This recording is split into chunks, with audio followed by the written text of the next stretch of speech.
hands a little forward, getting a little extra distance between your hand and your knee.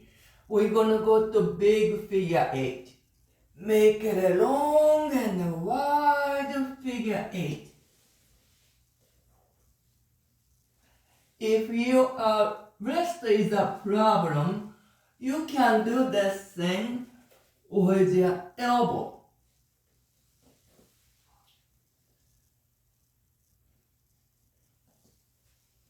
And then we're gonna pause here for a moment. Then we're gonna go opposite direction.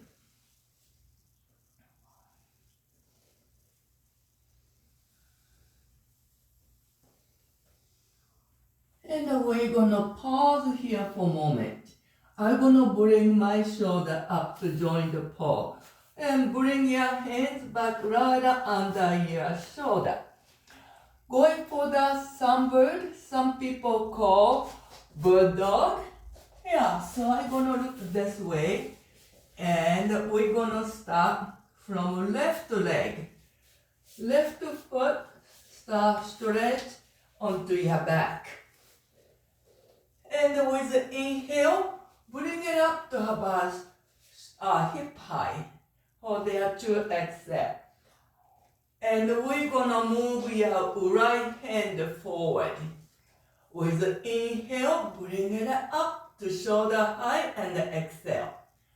Catch up couple of breaths here. If you like, you can bend the left knee, but you don't have to. And we're gonna take one more deep breath in. As an exhale, go back to all four. Get your knee a little wide. We can fit our torso in there, going for the child pose. Slow inhale. As an exhale, try to get